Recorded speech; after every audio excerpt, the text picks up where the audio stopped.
Danny, another Saturday coming up off the back of a couple of quite harsh results for the lads. How they responded since Saturday and well, Tuesday, really, more first and foremost. Yeah, I mean, listen, in both those games, Ollie, the Hemel game last Saturday and on Tuesday night against Chelmsford, I'm not going to sugarcoat it. We got no points, 2 defeats, but personally, I think there were some really promising signs in both games, and I think that will all go well for this trip to Taunton Town this coming Saturday. Is it a case of just picking them up? Because it is difficult when you lose games like that, isn't it, when you don't particularly deserve to? So how much of that mentality is about, in these sort of evenings, just, you know, cheering them up and then saying, keep going, because we don't deserve to have no points on the board, do we? No, but you were at training, you see how we are with the players. I feel they're in fantastic spirits, you know. We believe in them, I believe in them, and these are good players for Welling United Football Club. It's just going to take a little bit of time, but they're in really good spirits. We've got a good bunch here, honest human beings, and they'll be absolutely fine.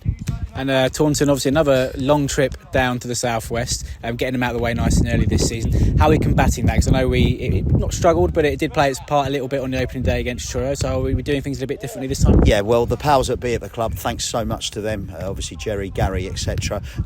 We're going down on Friday this time. We're staying, so yeah, I think that's going to be massive, particularly for the younger players. I think we've got more experienced players, they can cope with it. But yeah, we're going down on Friday. Obviously good preparation, pre-match meal on Friday evening, and then breakfast on the Saturday morning. So yeah, there can't be any complaints on that. And as I say, it's a game we're really looking forward to. We had Taunton watched at Weymouth on Tuesday night. We know their strengths. They're a good, strong side. Rob Dre, the manager, good pal of mine. His side's are very strong. So yeah, it's going to be good. Obviously, we know we're missing TJ Bramble. He serves his first game of the 3-match suspension for that sending off against Hemel last Saturday. Mitch Dickinson, he's still out. He's gone for a scan. Enoch Mongarby, he's still out. But there's possibilities Lewis White could return. So obviously that's really good. Fortunately, we didn't pick up any further injuries in that defeat against Chelmsford. But, you know, everyone's good. Everyone's happy. Of course, you'd like everyone to be fit. But let's look at the positives. I mean, David Kamara making his debut at 17. You know, that was amazing, wasn't it? You know, Kane Adom, he's a newcomer to his level. What about the goal he scored?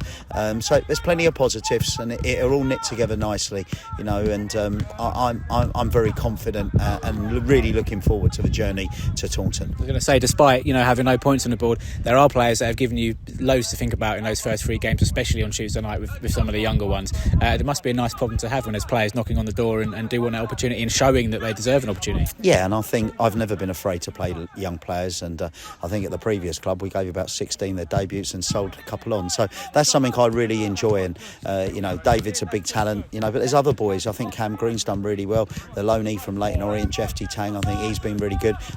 There's loads. TJ Bramble's been good, but we weren't too pleased with that sending off. But there's been lots of positives, but we need to get some points on the board, and we're certainly relishing the challenge and looking forward, as I say, to making that trip to the West Country this Saturday. Finally, it's Thursday evening, so as ever, the supporter of the week, someone else who's fully deserving of the mention this week. Who is it? Yeah, well, he actually brought me a drink after the game on Tuesday night when I needed it. That's how easy it is, by the way, to win support of the week. Yeah, no, it's not. So this guy does loads around the club, loads of voluntary work, and massive thanks for that drink on Tuesday night. Needed it after that, hard game against Chelmsford. But the supporter of the week this week, as we look forward to that trip this Saturday, August the 19th, to Taunton, it's Dave Winchester. Dave, yours for the supporter of the week, and as usual from me, it's up the wings.